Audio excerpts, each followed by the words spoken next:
States of America and to the republic for which it stands, one nation, under God, indivisible, with liberty and justice for all. The prayer this morning will be offered by the good delegate from Anne Arundel County. Thank you, Madam Speaker. Let us pray. Dear God, we in this new House of Delegates and the new Senate are embarking on a new journey together. This journey is new for us and for our new governor, Wes Moore. We must remind ourselves that we are in this journey with you, God. We invite you to be with us, and we ask you to bless our Speaker, the Senate President, all of the leaders and members, and the governor. Give us wisdom, give us humility, and keep us all in your protection. It is exciting to be in our unique roles, but it is also stressful, sometimes very stressful. We ask you, Lord, to give us comfort and to teach us how to work best together to better the lives of the people of the state of Maryland. We ask all of this in your name. Amen. Amen. Quorum call. Madam Speaker.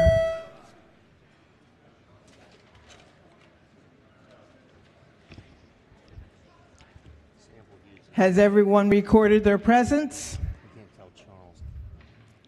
If so, the clerk will take the call.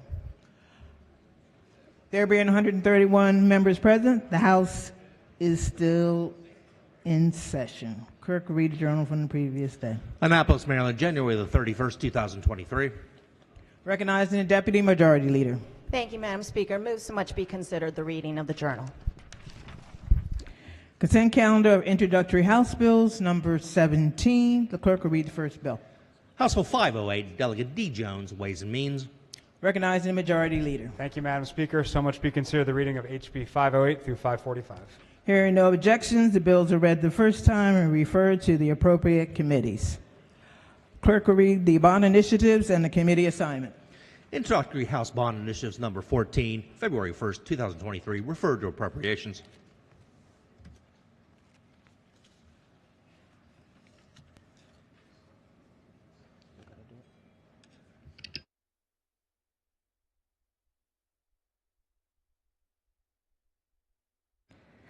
Okay. We are scheduled to send the escorts for the Senate around 11:55. They can go now? Okay. All right. So the escorts for the Senate, please leave to go over to the Senate.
Recognizing the Sergeant of Arms.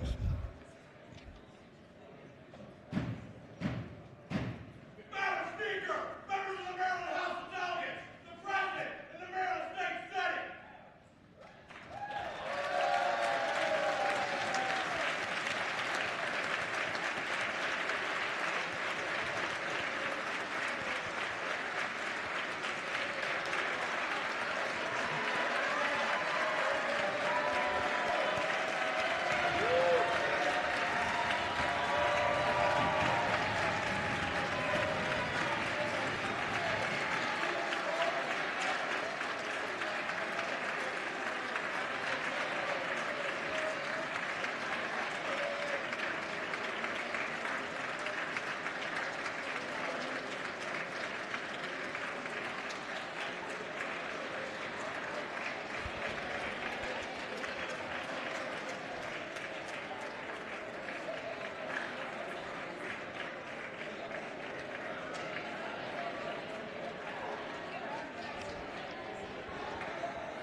Senators, there are seats down each aisle.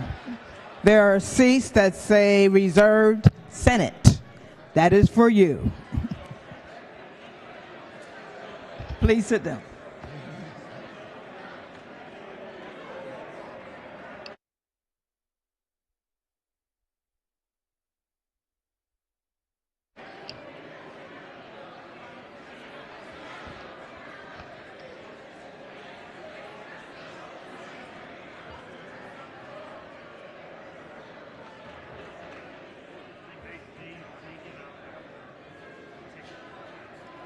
Hello there. Are we ready? Okay.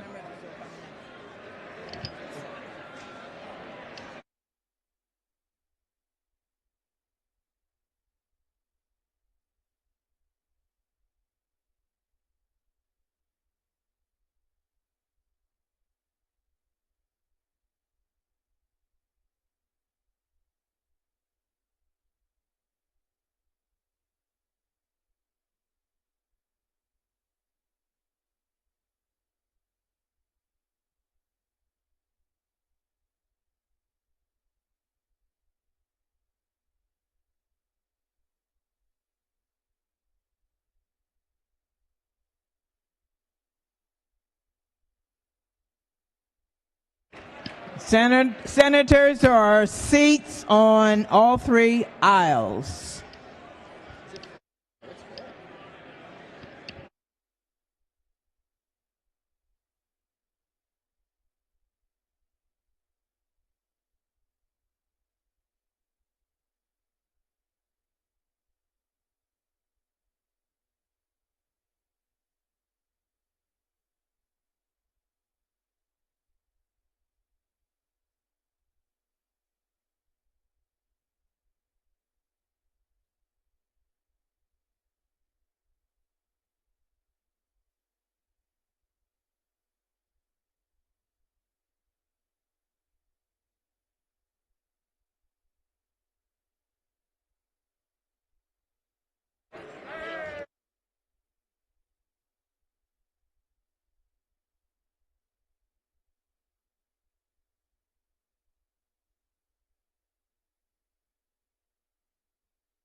Senators, if you could please take your seats, please take your seats.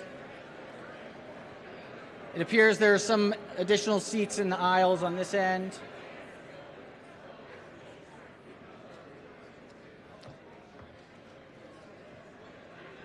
Two over there. Two free seats over here on the left side of the chamber. I think it looks like we're there. All right, Madam Clerk, are we ready? All right, Madam Clerk, if you could please call the roll. Mr. President, Senator Augustine, Senator Bailey, Senator Beidel, Senator Benson, Senator Brooks, Senator Carrozza, Senator Carter, Senator Quarterman, Senator Elfreth, Senator Ellis, Senator Feldman, Senator Foldman, Senator Gallion, Senator Guile, Senator Griffith, Senator Gazzone, Senator Hayes, Senator Hershey, Senator Hester, Senator Hedelman, Senator Jackson, Senator James, Senator Jennings, Senator Kagan, Senator King, Senator Klossmeyer, Senator Kramer, Senator Lamb, Senator Lewis Young, Senator Moutz, Senator McCrae, Senator McKay, Senator Muse, Senator Reedy, Senator Rosapep, Senator Salling, Senator Simonaire, Senator Smith, Senator Sidnor, Senator Waldstreicher, Senator A. Washington,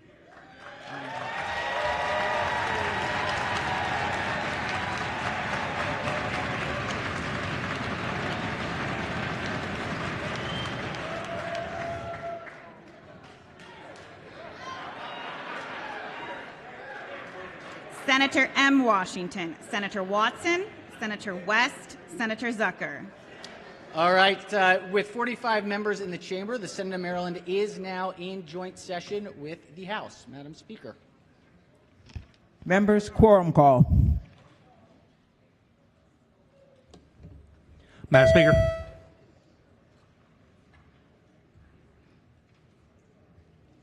Has everyone recorded their presence? If so, the clerk will take the call. There being 132 members present, the House is still in session. With both the majority of the House and Senate being present, we are now in joint session. Will the escorts for the governor and lieutenant governor please leave the chamber?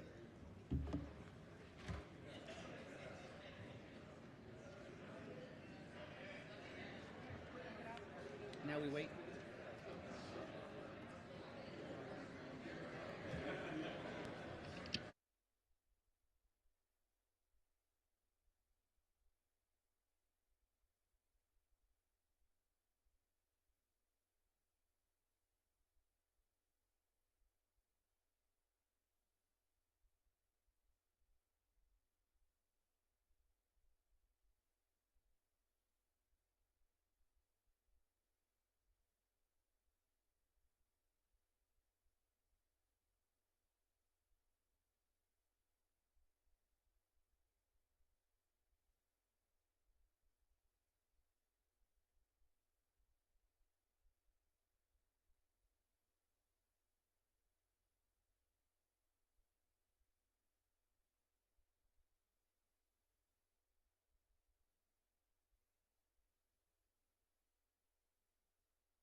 All right, members, as we wait, we have a number of special guests who have joined us. Of course, in the front here, we are joined by our new Attorney General, Anthony Brown.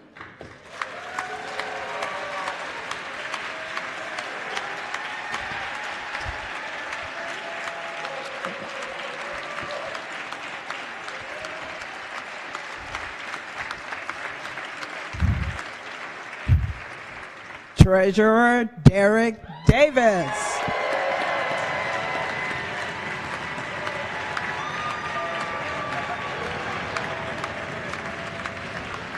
Comptroller Brooke Learman.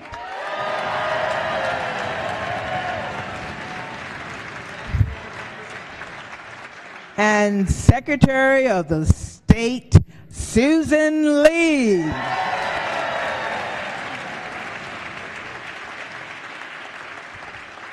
And will I note all four of them, Cutter Chief in the house.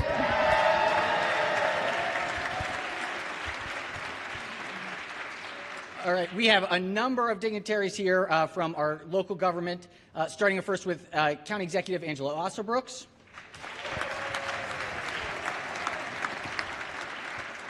Mayor Brandon Scott. County Executive Calvin Ball.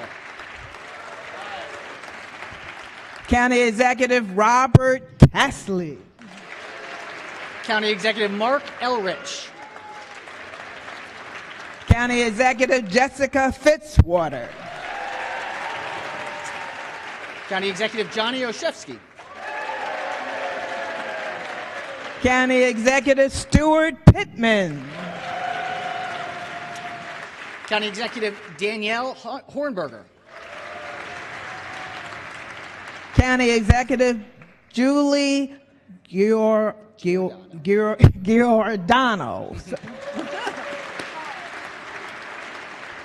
We're joined by our not Court of Appeals Supreme Court Chief Justice Matthew Fader.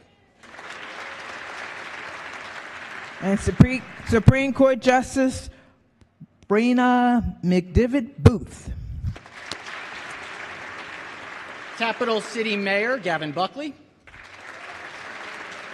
Charles County Commissioner President Reuben Collins.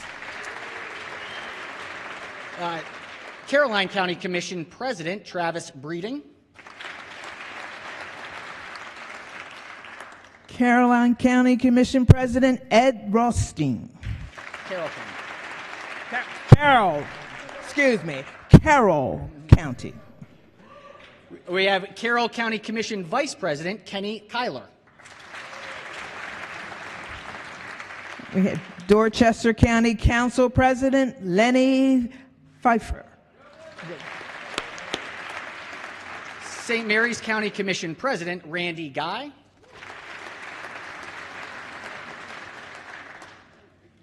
And to the left, we have Cabinet Secretaries. Over to the left here. Secretary.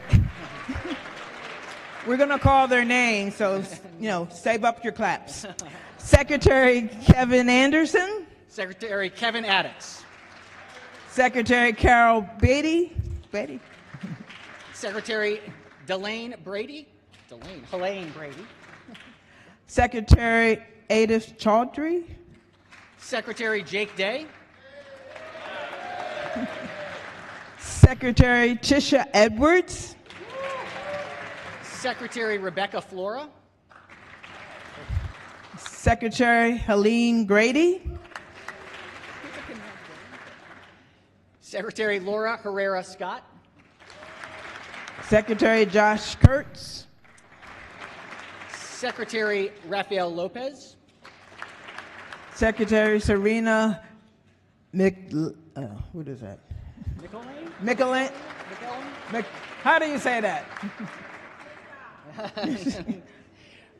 Secretary Jeff Newman. Secretary Paul Pinsky. Secretary Carmel Rokes. Secretary Katie Savage. Secretary Vinnie Schiraldi. Secretary Carolyn Scruggs. And Secretary Russell Strickland. Secretary Tony Woods. And finally, our Secretary of Labor, Portia Wu.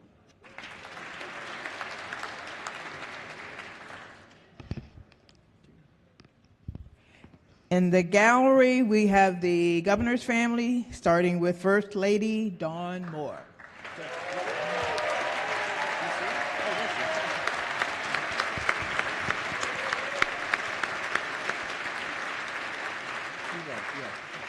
Also in attendance are the governor's mother, Joy Moore, and sisters Nikki Moore and Shawnee Moore.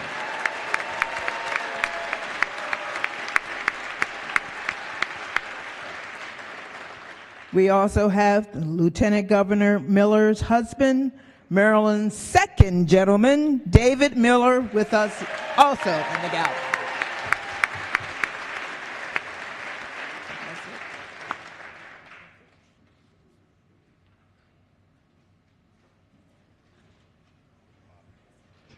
Recognizing the Sergeant of Arms.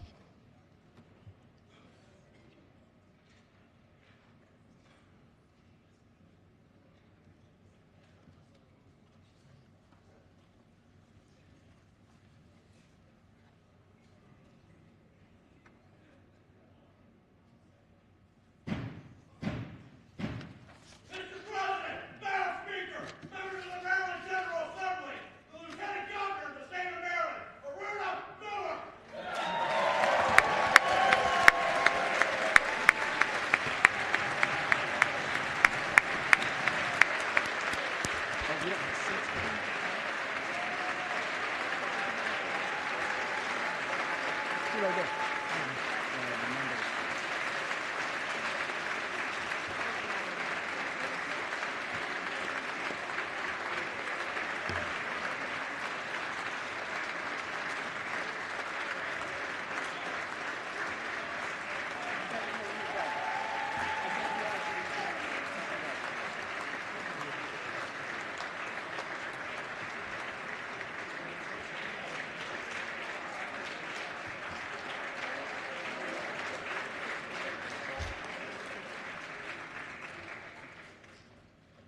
Sergeant of Arms.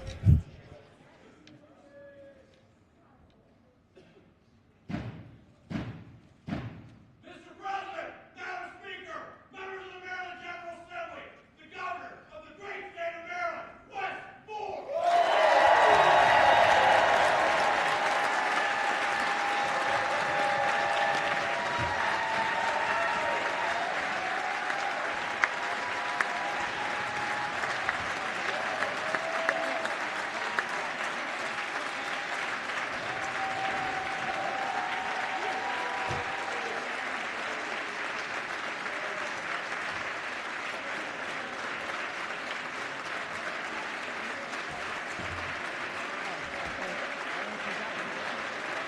Ben's handing it to me.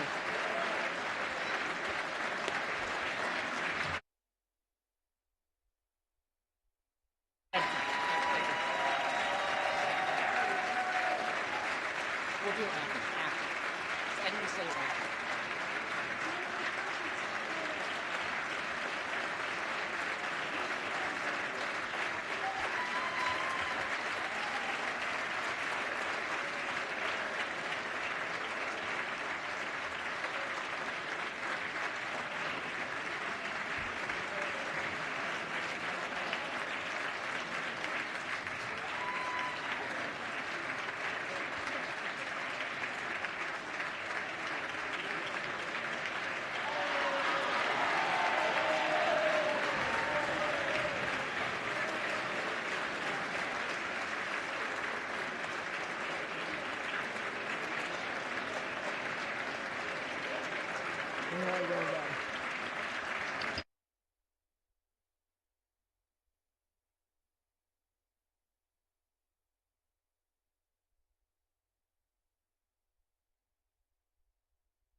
Governor.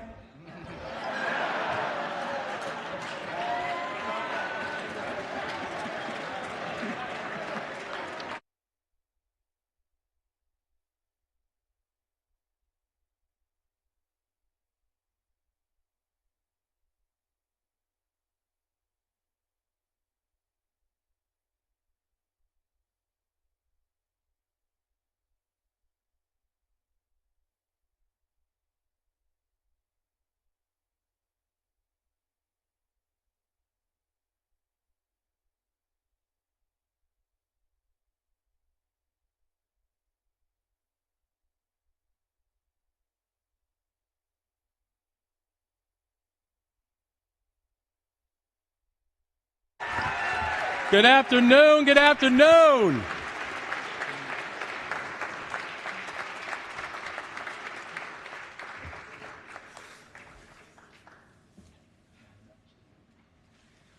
Please take a seat, everybody. Please take a seat. Good afternoon.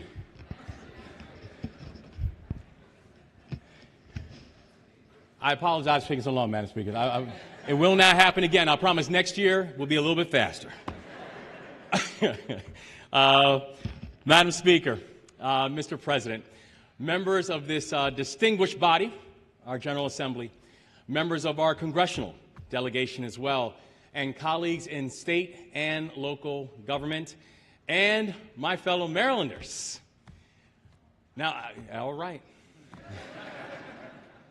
For almost 3 years, I've had the joy and the pleasure of just traveling our entire state and talking to Marylanders from every region, every race, every creed, and in many of your districts. And I listened to what they had to say.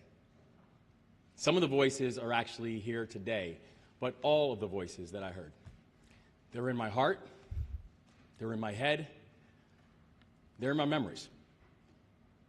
And Marylanders, as you all know, they're worried about the economy and whether or not it can keep pace with the cost of living.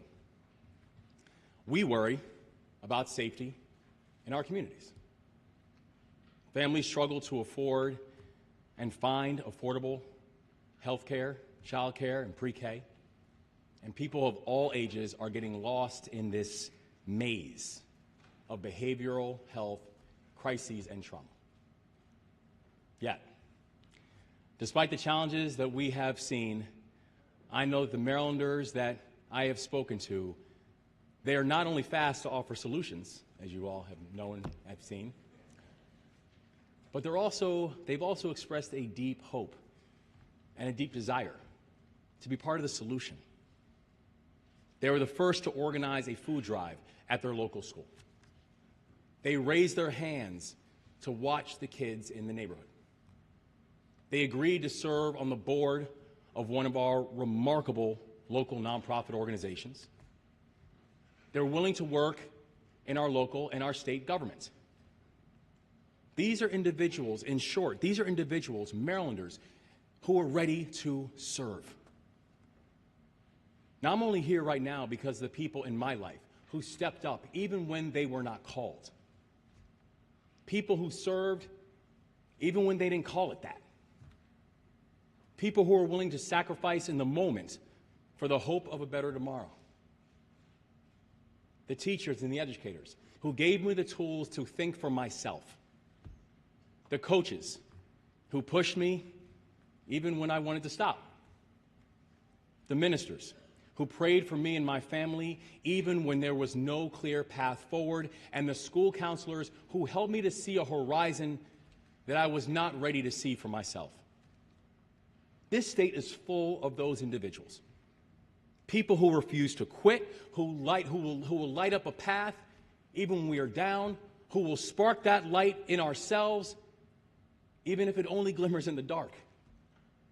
This state was built by them, built by people who stepped up to serve. There are educators who get up before the crack of dawn and stay after dark to make sure that their students who need a little extra help get the extra help that they need.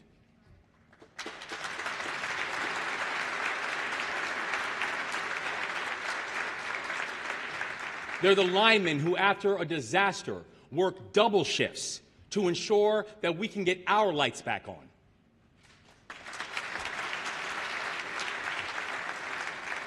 They're the social workers who reach into their own pockets to ensure that their clients have enough to eat.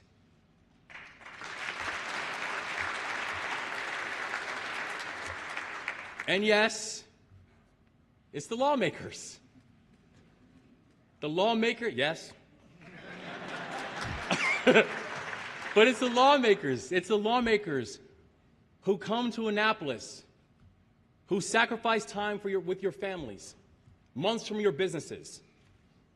The ones who choose to step up and step into the arena, despite knowing the ridicule, fair and unfair, that comes along with it.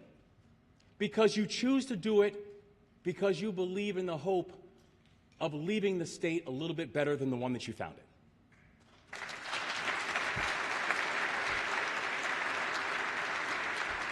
Whether you are in Oakland or Ocean City or in Hagerstown or Havre de Grace, one of the things we can all agree on is that we've got work to do. This is a state where opportunities are boundless, but the challenges are undeniable. It's also a state where there is no obstacle that we cannot address, no challenge that we cannot tackle if we are intentional, if we move in partnership.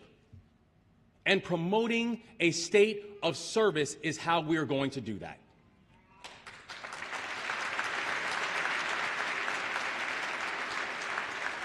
You know, I only realized recently that service, the word service, actually comes from the Latin word servitium, which means slavery.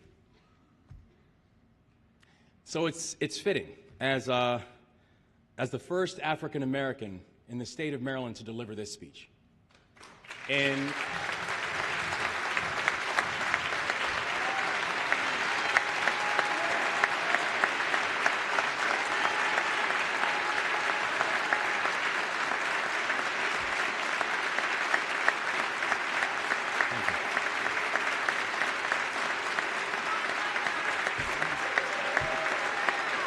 thank you.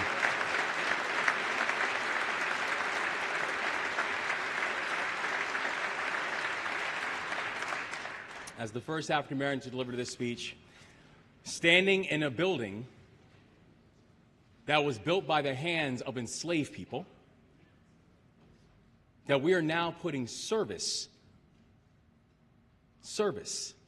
towards the good of all. The irony is that it's service that will help save us.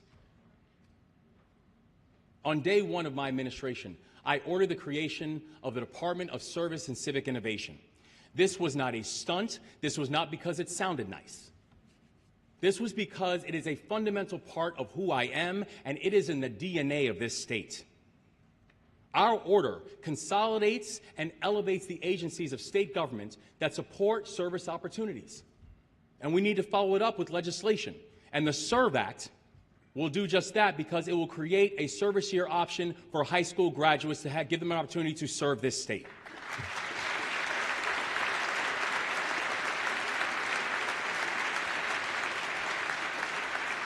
And while our young people give back, they also lay the foundation for their future success through job training, through mentorship program, and it creates a lifelong habit of service to our state, something we so desperately need. Whether they're preparing our state for the realities of climate change, or tutoring students, or caring for the sick, young people should have the option to perform important service today and build a foundation for our shared future. And by the way, this is the first effort of its kind in the nation, and Maryland will lead.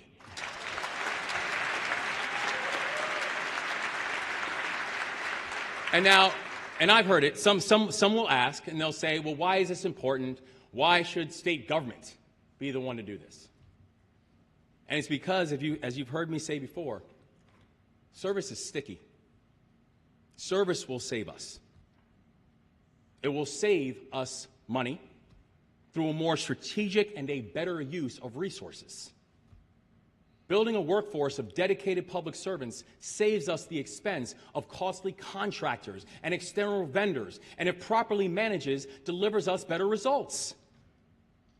Spending $100 million on inefficiencies and patchwork politics is not the way to run a government.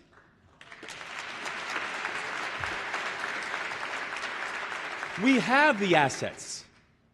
We need to harness them. And that's what my plan does. It will save us time by adding urgency, because our people will be more involved in their state governments and helping one another, expediting the changes that we know that we need. And it will save one another.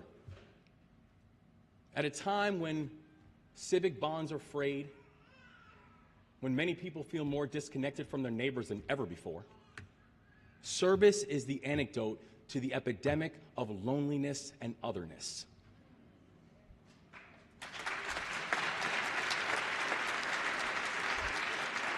Service is how we will re-engage our people in the project of forming a more perfect state. It is time that we confront this demagoguery of false choices. The idea that if one group of people wins, that means another must lose. Or that when a political party loses an election, that they are somehow excluded from the process of governing for the next 4 years.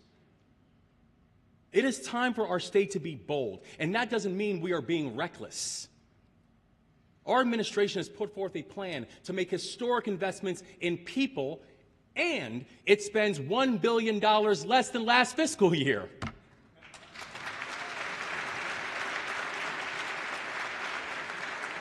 Our plan and our budget, we made the largest investment in public education by any governor in our state's history.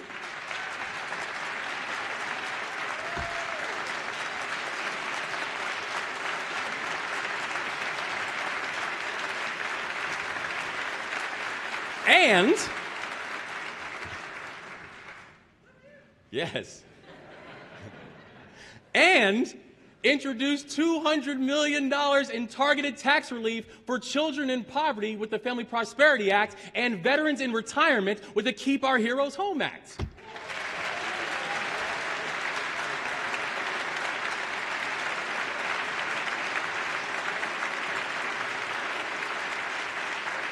We put a plan forward to make Maryland the first state to end child poverty, and we kept 10% in the rainy day fund.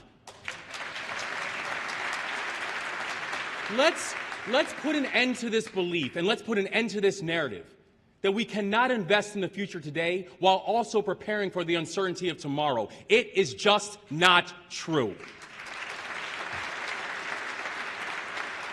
Service, public service, that is what will help our state to reach its full potential. Tens of thousands of government workers throughout our state serve our people. They do so despite the fact that the pay could be a little better. I'm sure y'all have heard that. The incoming complaints, they could be fewer. And the challenges could be easier. But they do it because, like you and I, they love this state. Today, I want to point out a few of those workers. Someone, maybe all of you know. Judy Ruperon. Judy.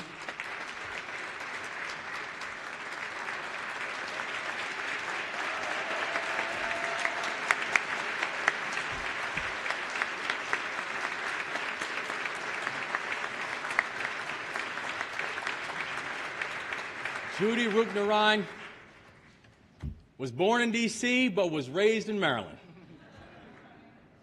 And for the last 12 years, she has been a fixture in the State House, part of a Department of General Services, ensuring that these beautiful and hallowed halls, that they always look their best. Her strong work ethic, her infectious personality, and her willingness to go the extra mile make her a beloved part of this team. In fact, she's a natural leader, taking on more responsibility, learning basic maintenance and repairs, so she might one day soon become a DGS maintenance mechanic.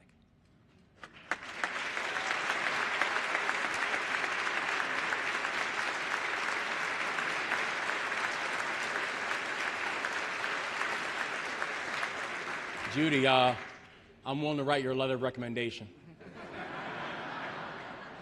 And I know a guy. Nearly a decade of service to this state, working in this very building. And today is the first time that Judy has ever watched a State of the State. Please join me in applauding her years of service to this state.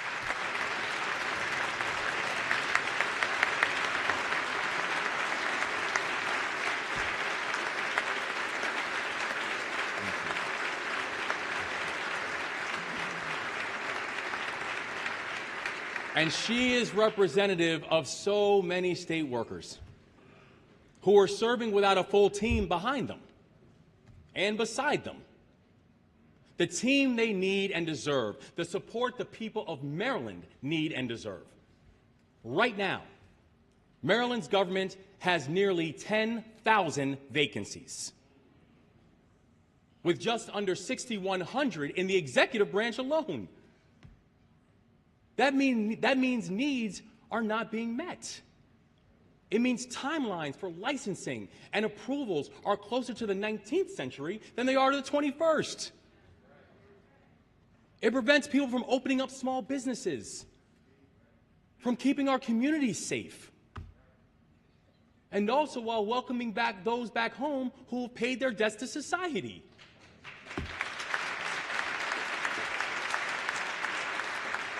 It's keeping Marylanders from getting the health care that they need. This isn't about creating big governments. This is about creating a better one.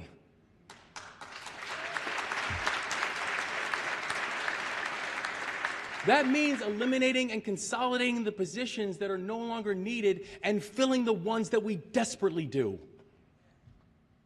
It's why I'm proud that my budget makes state government and going to state government a more attractive place to work, with competitive wage increases to fill positions like registered nurses and attorneys and emergency response technicians.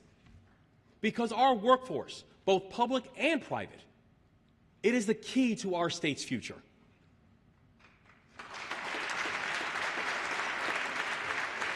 And study after study tells us the same thing. Every business across the country says their number one factor for relocation, for growing their companies where they are, is a trained and educated workforce. This isn't something we need to create from scratch. That workforce already exists. The state just needs to strategically use its assets and resources to unlock its potential. And that starts with education.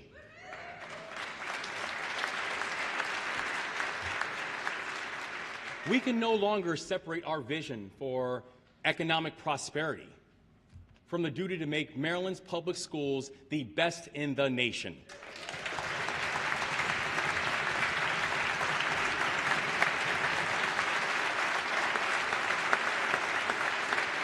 These two things are inextricably linked. And to achieve those twin goals, we need more teachers, and we need to do a better job of supporting the educators we already have.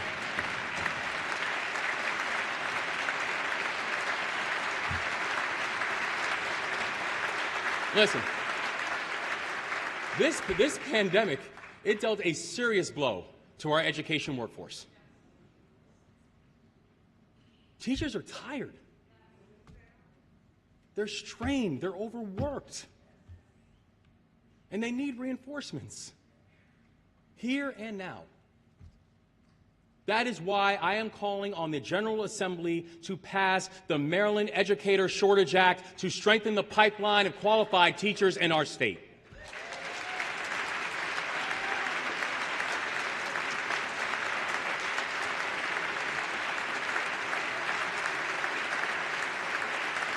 This bill, it will create new pathways to address the shortage of qualified teachers, giving our students the mentors and the leaders that they need to explore the full range of opportunities in emerging sectors. And maybe no Marylander exemplifies the untapped potential of this type of policy than Ronnie Beard.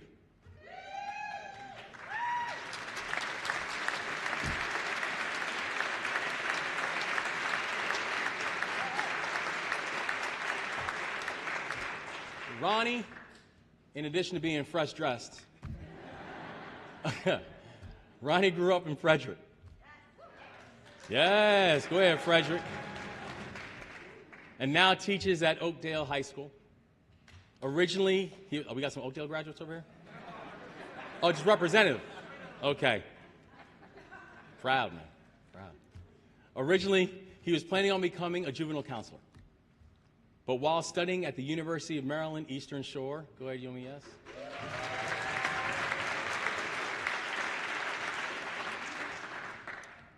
Determined that he wanted to help kids avoid the problems before they even start. And through Maryland's Grow Your Own program, he was introduced to the profession, and he received a scholarship for part of his tuition and internship.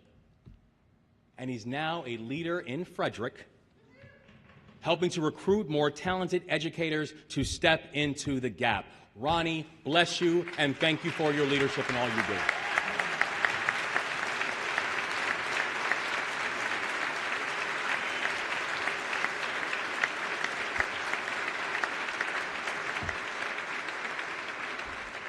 Ronnie's story of using an alternative pathway towards a rewarding profession is a guide.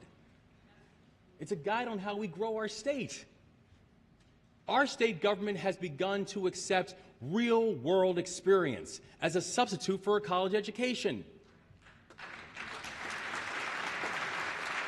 And let's be clear, this is a smart and common-sense approach that allows all Marylanders to serve. But we've got to go further. to rebuild state government and to give all Marylanders an opportunity to be part of it, my administration will be looking at current standards to make sure they meet the requirements for the jobs that we must fill. And while Maryland is home to some of the world's greatest institutions of higher education, a fact that each and every one of us should be very, very proud, we have got to end this myth that young people must attend one in order to be successful.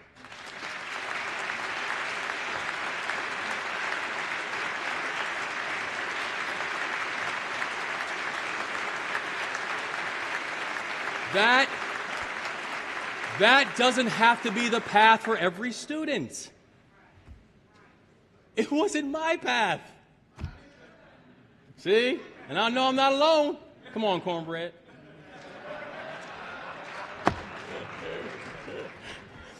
And I tell you, and today, and listen, we're not the only ones, cornbread. Today, we're actually joined by another remarkable young man with us who exemplifies why. Jefferson Vasquez Reyes.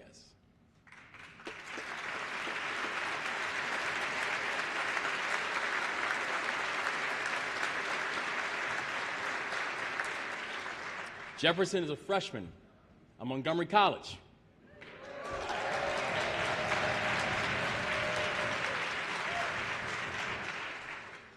Like me, he is on the path to graduate from a two-year college. Like myself and our extraordinary Lieutenant Governor Aruna Miller,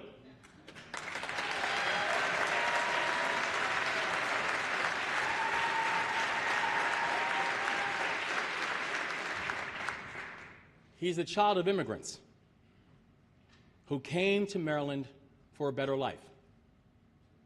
They had to forego their education due to war and homelessness in El Salvador.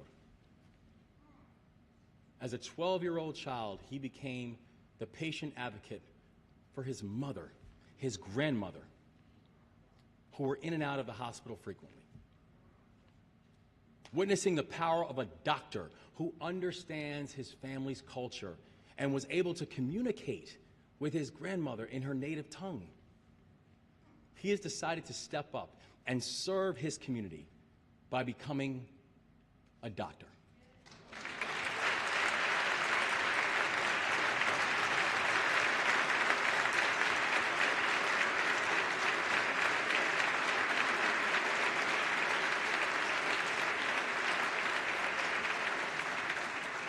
Thanks to scholarships and state funding, he is on his way, tuition-free, to achieving his dream.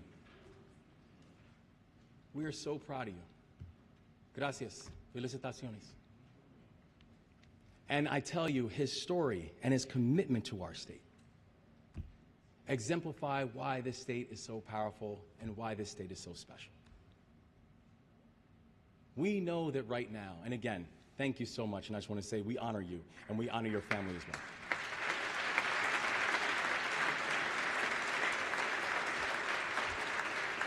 And education, as you demonstrate, it can take on many forms. I saw that when I was in the military, where I learned life skills of leadership and discipline, determination, waking up early, how to do a proper push-up. Where I learned that with the soldiers that I stood next to, that I served with. And along those lines, we cannot talk about service without talking about veterans and military families.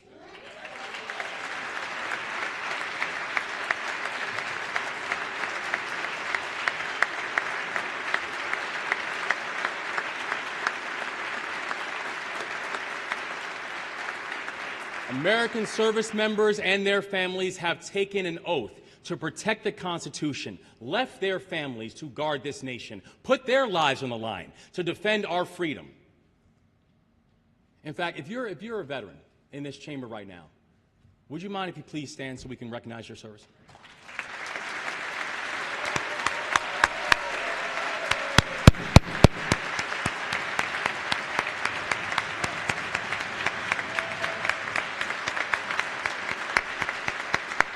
And by the way, side note, I'd like to quickly note that the people who we just saw standing come from both sides of the aisle. I'd like to quickly note that no party has the market cornered on patriotism and sacrifice.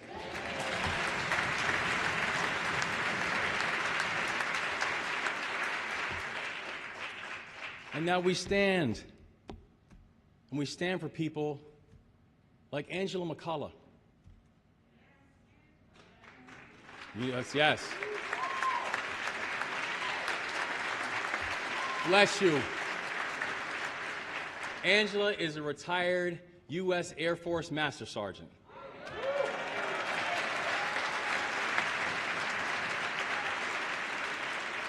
So for those who don't know, a Master Sergeant is the one who actually did all the work.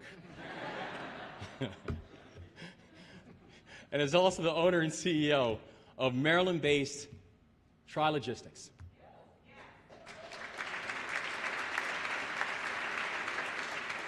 She served our country in the Air Force for 23 years.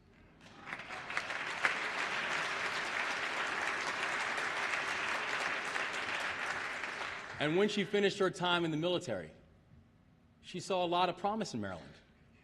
And she decided that this is where she was going to call home. As an employer, she believes that our workforce and our geography help set her company up for success. She's an example of what our state needs more of.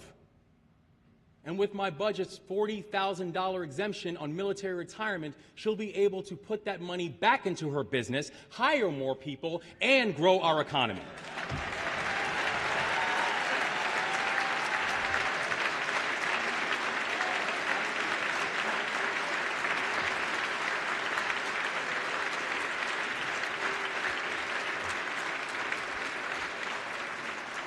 And 40,000 veterans like her will see their retirement income tax cut as well. Angela, we are so thankful for not just your service to this country, but your service to this state. God bless you and thank you. Thank you.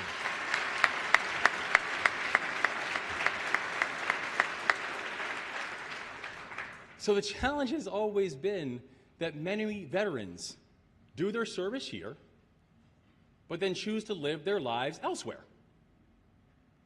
Maryland should be no state's farm team.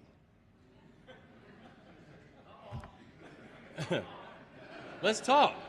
And if we're serious about growing our economy, it begins by making Maryland the best state to be a veteran. They are lifelong contributors and, by the way, lifelong taxpayers.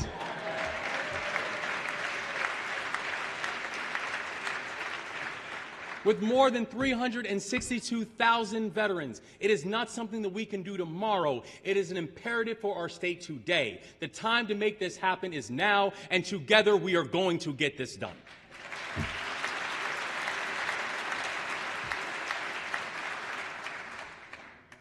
In Maryland, during the past 8 years, we have seen a rise in violent crime.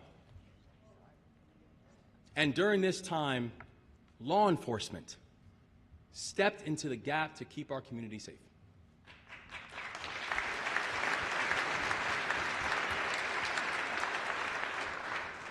But at the same time, we have also seen an unacceptable rate of incarceration for young black men and boys in neighborhoods fearful of both the criminals and also the forces sworn to protect them.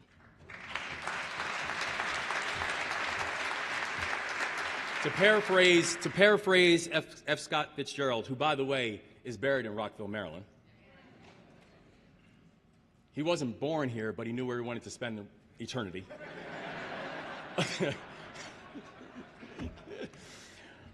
We must hold these two contradicting items together at the same time and be determined to make them otherwise. Someone here today does exactly that. Marsha Briley, will you please stand?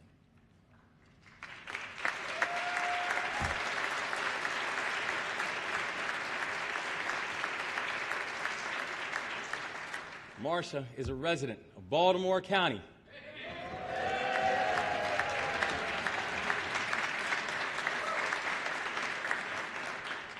works in Anne Arundel County.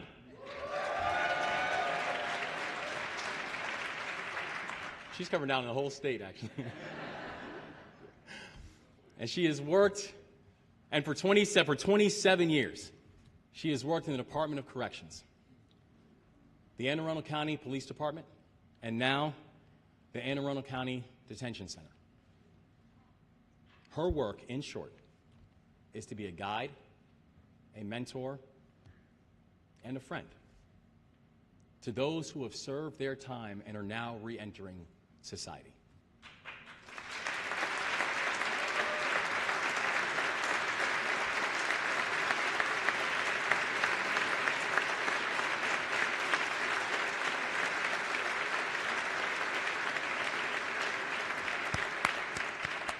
She helps them build relationships and also develop life skills so they can succeed, whether it's workforce training or learning to drive. But she does so much more than that. If they need a safe place to stay, she locates a home for them.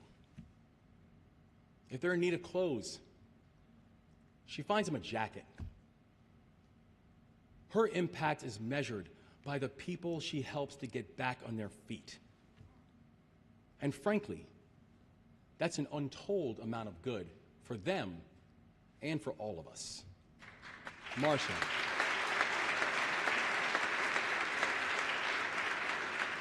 God bless you for your service and always believing in the others. Thank you so much. Thank you.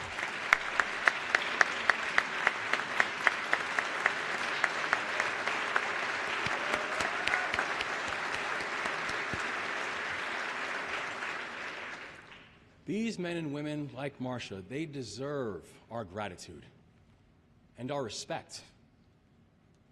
And let us thank them with more than just applause. Let's thank them with action. We can increase salaries to recruit and retain corrections and parole officers. It is why our budget calls for more than $30 million to get our state more staff and resident advisors for juveniles.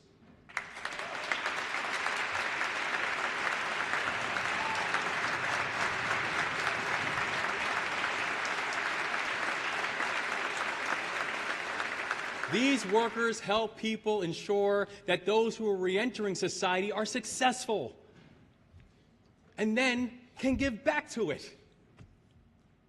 This will not only make us safer, it's going to make us stronger. And the time to support that work is now. As will this final piece that I want to touch on today. A collective, bipartisan pledge to end child poverty in the state of Maryland.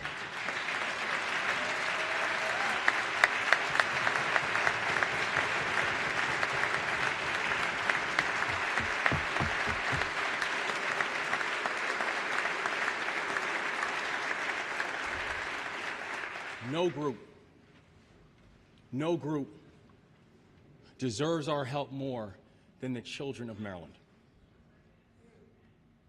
In a state with the highest median income in the country, 1 in 8 of our children live in poverty. How can we expect to fill their minds with ideas if they can't fill their stomachs with food? How can they rise above their station if their life is a constant state of deprivation? We can and we will end child poverty in the state of Maryland.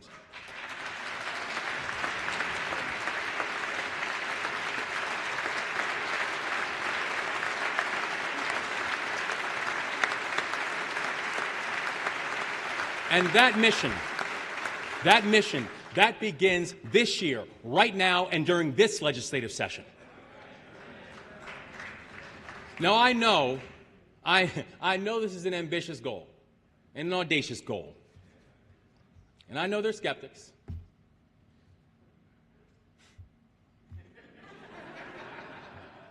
And I know there are people, but listen, and I'm going to be fair, I know there are people who say this can't be done. But the reason they're saying that, because it's all they've ever known. But today, we can make a decision that we will refuse to accept that. And today, we can make the decision that Maryland is going to lead the way. I want to share a story of someone else who's here today that shines a light on the possibilities before us if we can actually achieve this goal. My dear friend Ryan Heminger, can you please stand up?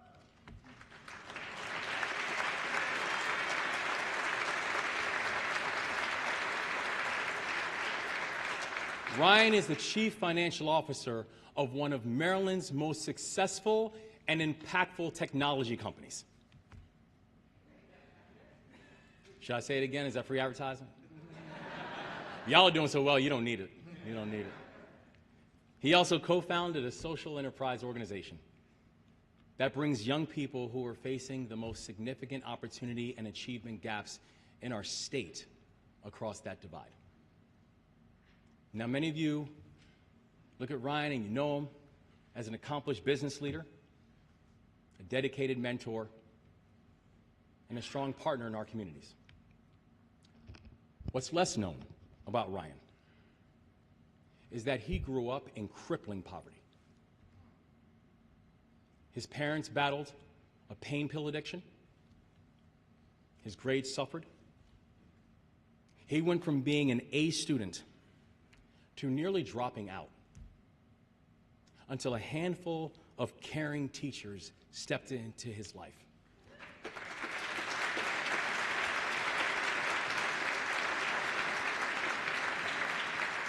They became an extended family. They brought him breakfast. They helped him with his laundry. They tutored him after school. That same person went on to the Naval Academy.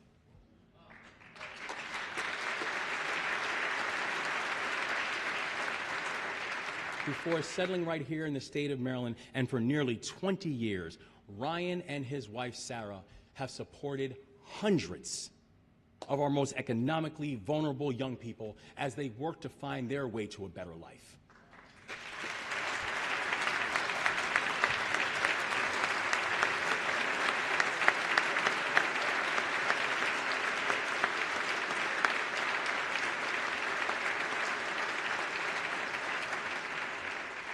Ryan's community stepped in, and Ryan stepped up. And that's how it works. And he now serves our state with grace and impact and humility.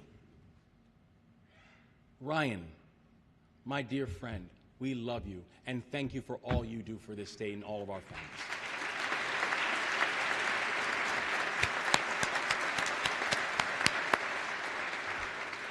The challenge of stories like Ryan's childhood is that they're far too common. The promises of his adulthood is far too uncommon. There are legislators in this body who know what I'm talking about. Legislators here today whose remarkable and improbable journeys mirror Ryan's. Where for many in this hall, your success stories serve as more exceptions than the rules. Ending child poverty is not complicated, and the tools already exist to get us on our way. There is no partisanship when it comes to a child in need. So let's not allow us to fall into our traditional corners on this issue. Permanently extending the enhanced earned income tax credit and expanding the child tax credit is how we will begin.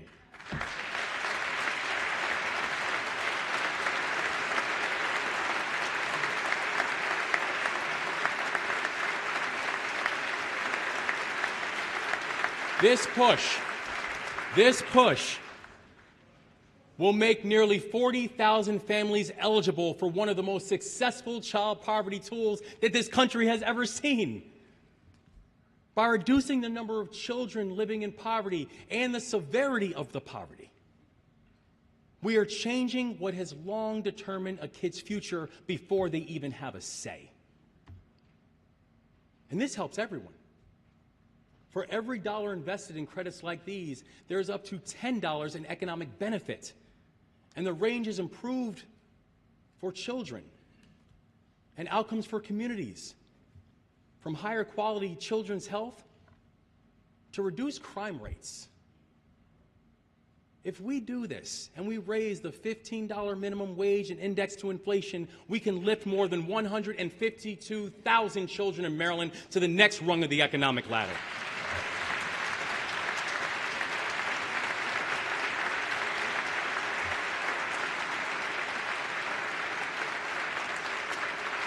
Listen, we can get this done. And we can change the trajectory for our state for generations to come.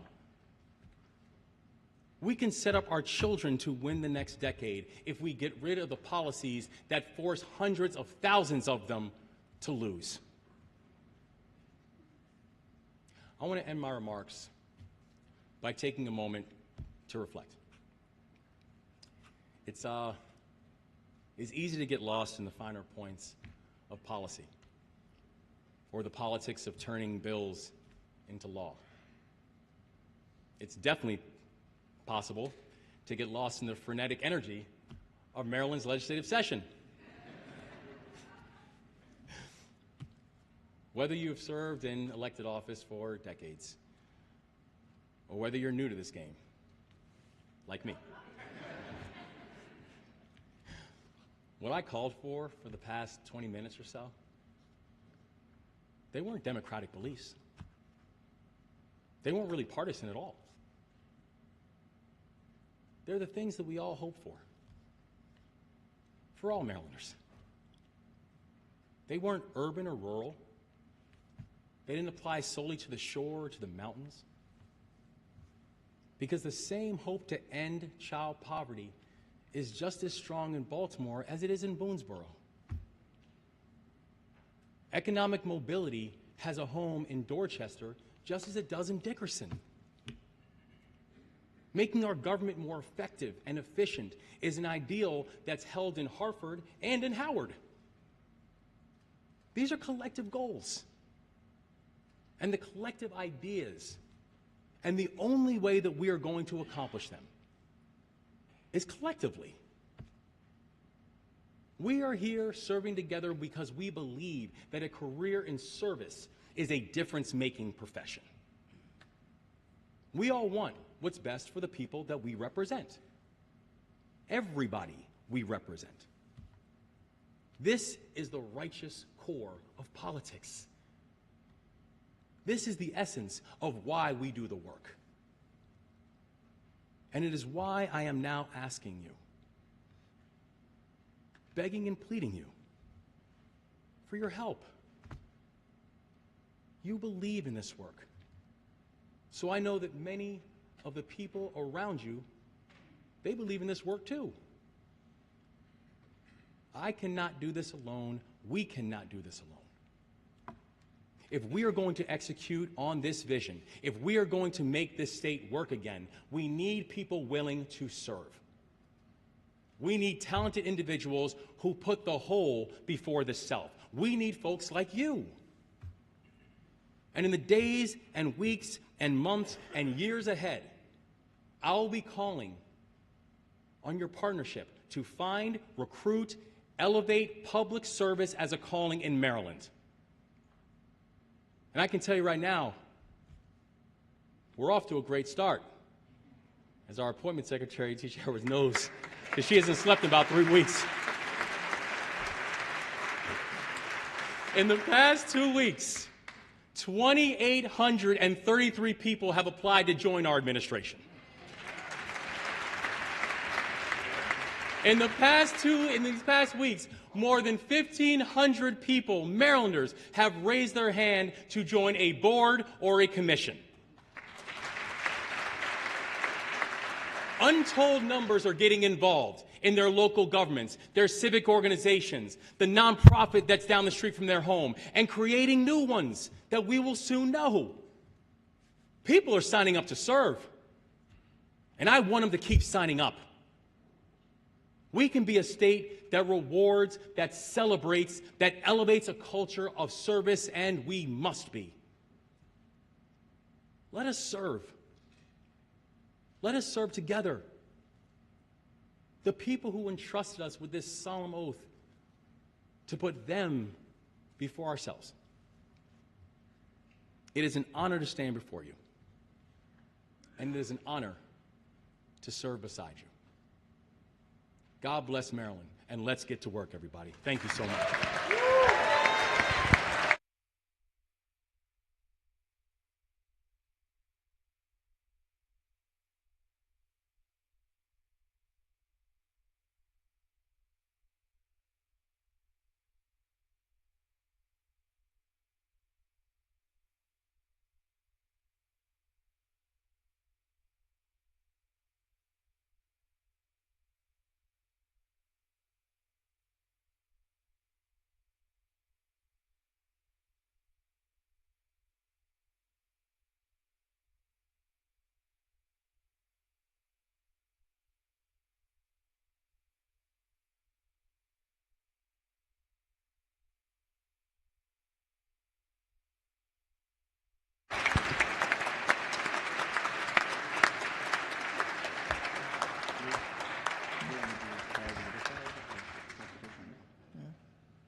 Bit of an odd transition.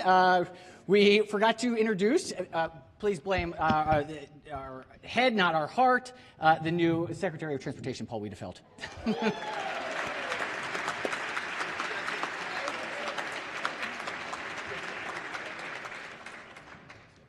And without further ado, Chair, the Senate recognizes the Majority Leader. Thank you. I move that the Senate of Maryland stand adjourned until Thursday morning at 10 a.m. Without objection, so ordered. Madam Speaker.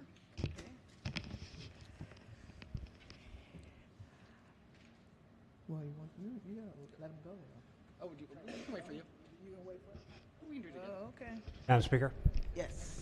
Recognizing the Majority Leader. Thank you, Madam Speaker. I move to journalize the remarks of the Governor of the great state of Maryland. Hearing no objection, so ordered. We're good? Senate? All right. You all going to stay in? All right. Off to the Senate.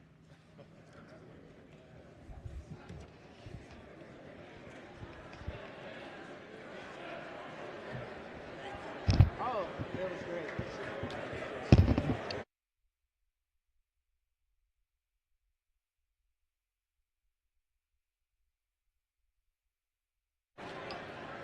Members of the House, the Senate members are the ones that are leaving. We still got some last minute, so don't try to sneak out, please.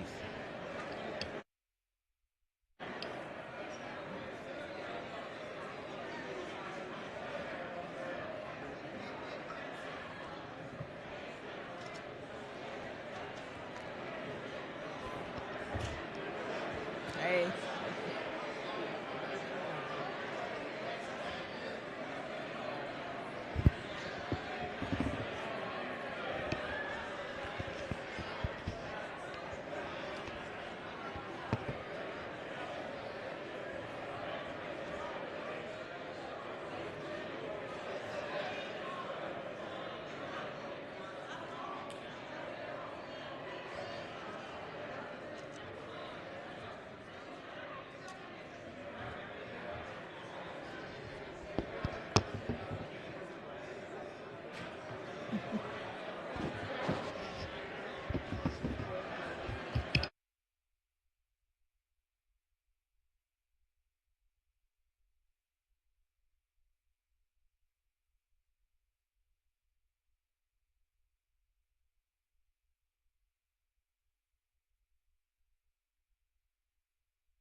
That ends the work at the desk. Committee announcements, appropriations.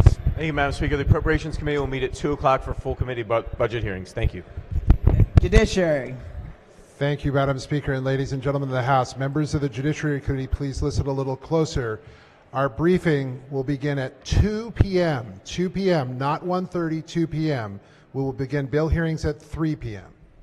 Environment and Transportation. Thank you, Madam Speaker. The Environment and Transportation Committee will have a 2 p.m. briefing on the state of the Chesapeake Bay. 2 p.m. Ways and Means. Thank you, Madam Speaker. The Ways and Means Committee will meet at 2 p.m. for bill hearings. Economic Matters. Thank you, Madam Speaker. House Economic Matters Committee will not be meeting. Look forward to seeing everybody this evening. Health and Government Operations. Thank you, Madam Speaker. The Health and Government Operations Committee will not be meeting, and I'll see you later tonight. Thank you. Any subcommittee announcements? Gentlemen, Health Subcommittee, sorry. Thank you, Madam Speaker. The Health and Social Services Subcommittee of Appropriations will be meeting at 4 o'clock. That's 4 o'clock in the Prince George's County delegation room. We're going to start budget hearings today. We're going to hear the budgets of the Office of Deaf and Hard of Hearing, the Commission on Civil Rights, and MIMS. Look forward to seeing you all there. Public Safety. Thank you, Madam Speaker. Public Safety and Administration Committee will meet at 4 p.m. in the Baltimore City Delegation Room, room 145, 4 p.m. Revenues. Thank you, Madam Speaker. I always wanted to stand up and say big revenues is now here. We will be meeting today right after bill hearings in room 301. Any other subcommittee announcements? Okay. Any delegation announcements? Madam Speaker, the Harford County delegation. Thank you, Madam Speaker. The Harford County delegation will be meeting at 8:30 on Zoom tomorrow. 8:30 Zoom. Thank you. Madam Speaker. Gentlelady from Prince George's. Thank you, Madam Speaker. The Prince George's House delegation bi-county subcommittee will meet virtually on Zoom at 9 a.m. I assume that's tomorrow. Yes, ma'am. Okay. Any other announcement? Okay. All righty. No other delegation announcement. Any caucus announcements? Recognizing the gentlelady from the Legislative Black Caucus. Thank you, Madam Speaker. Members of the Legislative Black Caucus, we will be meeting tomorrow morning at 8 a.m. on Zoom, so please check your emails for the Zoom link. Tomorrow's meeting will focus on cannabis legalization. We have a packed agenda. See you at 8 a.m. Any other caucus announcements? Caucus announcement. Any personal or guest announcements? Recognize the gentleman from Baltimore City. Thank you, Madam Speaker. It's my pleasure. Permission to use the delegates' names. Permission granted. To recognize the doctor of the day, who is right over here, Dr. Erin Mowry from South Baltimore.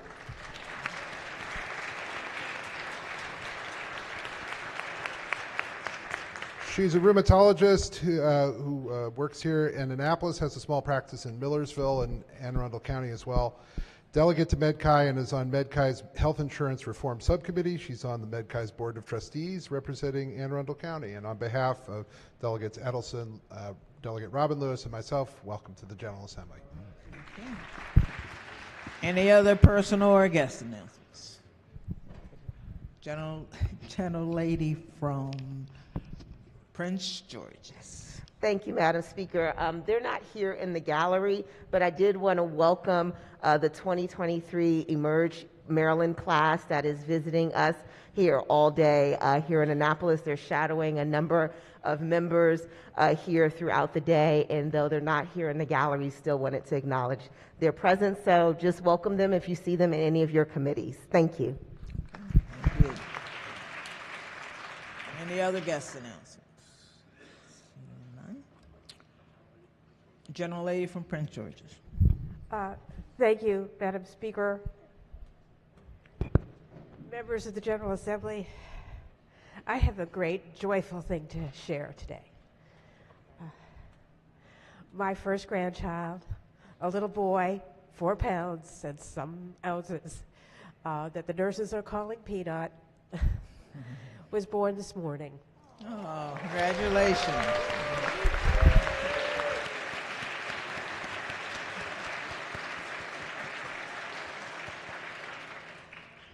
Welcome to the Grandmothers Club. Any other announcements? Okay. Quorum call before adjournment. Madam Speaker?